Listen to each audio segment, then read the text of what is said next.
If you're a coach who identifies as an empath, you have an amazing superpower. So how do you use that superpower to grow your coaching business with integrity? I'm going to show you 3 ways to do that today. Let's get started.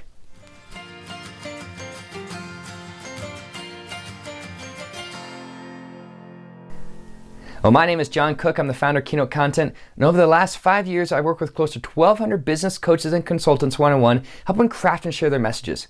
And I found that many coaches identify as empaths. And that might even be you. You might say, yes, I'm an empath. On the other hand, you might say, I think I am, but I don't know for sure. What does it actually mean? Well, an empath is somebody who connects with the feelings of others on a deeper, more meaningful level. And I would say that's called being a human. That's why you start your coaching business, right? Because you care about people as humans. Whether it's parenting or finances or wellness or relationships, whatever it might be, you say, I care about you as a person to help you grow in this area so you can have a better future because I care about you. But how do I really articulate that? How do I use that to talk about my business as a coach? The first thing I want to keep in mind is that sympathy does not equal empathy. Oh. Sympathy is when you care for someone. Empathy is when you care with someone. I'll give an example. Let's say somebody's telling you that a bill showed up, an unexpected hospital bill. It showed up, they don't have a plan to pay for it, they don't have the money to pay for it, and your response is, I'm sorry to hear that you're going through this. That sounds terrible. Let me know how that turns out for you. It doesn't sound that caring. But if somebody says, I have a hospital bill that showed up, I don't have a plan to pay for it, I don't have the money to pay for it, and you say, I was in that same situation about 3 years ago. Our son was born about 6 weeks early. He was a preemie baby, and we didn't have the money to cover that extra hospital bill because he showed up early, and that bill showed up, and I just had this pit in my stomach. And I started losing sleep. I started losing my appetite, and I didn't want to talk about it with my wife, and the fact that she just went through labor, and I love our son. I don't want us to be thinking about money right off the bat, but it was just gnawing away at me, and I just couldn't figure out what to do next, and it can be lonely and isolating, and you feel stuck. You're saying like, the only thing I can focus on during work and after work and with my other kids and even late at night is that stinking hospital bill. I don't have a plan for it, and it robs your joy. And I know what that feels like, and it's terrible. That hits on a completely different level because it shows that you care for somebody, that you're caring with them, not just caring for them, that you have a true empathy by putting yourself in that situation because your story sounds very similar to the story they're going through right now. Having that empathetic connection because you say, I put myself with someone, not just caring for them at more of an arm's distance. First thing to think about is saying, not sympathy, but true empathy. The second thing to keep in mind is then you need to use exact emotions. If somebody says, I feel stuck. Let's say it's a coaching prospect, say they feel stuck in this relationship. Okay? Stuck in what way? Stuck as in you feel incredibly lonely and isolated? Or stuck as in you feel powerless? Maybe it's a toxic relationship and they're saying, I don't know what to do because I feel like I'm absolutely stuck and this person has complete control of my life. Or stuck in saying, I don't know what direction to take this relationship next. Do we stay together?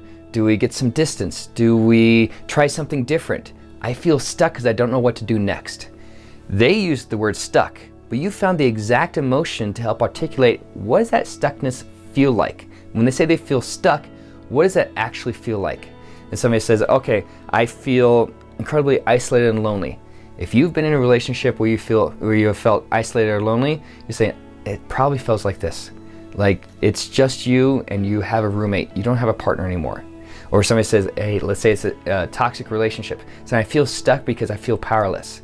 Saying one of the bravest things that you can do, one of the bravest things I ever did, was break out of an abusive relationship and find the freedom that my heart was craving. And I felt unstuck because I got out of that powerless feeling situation. And a lot of times it can feel overwhelming or feel like I don't know what to do next. I'm not even sure what they're going to do next or respond to. The more you can speak into that situation, the more you can speak to that stuckness, the more you can say, that's exactly what I'm feeling. If you use the exact emotions, they can feel you feeling with them. The third thing you want to focus on is connecting that emotion to action. So connect to action. Your coaching prospect or even a coaching client, they have a current baseline of emotion they're experiencing right now. And when you're feeling that same feelings and you're articulating that feelings where they are right now, but saying, but what if you could feel better? You're coming in with this baseline of emotion, but where's your desired level of emotion? You might say your current baseline emotion is that it's awful. I feel awful, but what if I could feel pretty good? Or I'm feeling good right now, but what if I could feel great or go from great to amazing?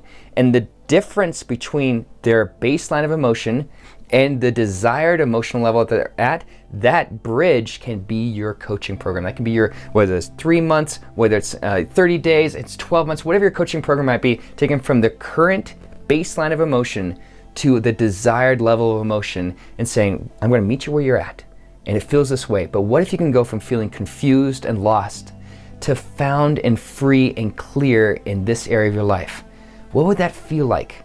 Let me show you how my program can help you go from the current feelings that you have to the feelings that you crave every day. And here's what that looks like for these next 90 days. The more you can articulate that and give them an action to find the desired emotions that they want to experience, the more they can see that you are caring for them every step of the way. So those are 3 ways to really talk about your coaching business with a more empathetic connection with the people that you know you can help, to help them have a better future because you care about people, because you have the power to change someone's life with your coaching business. And if you love what I shared today, go ahead and hit subscribe. You can catch more of my videos in the future. I also put together another video talking about the 3 types of empathy that you need to be communicating through your business message as a coach. So go ahead and hit play on that video. We'll see you there.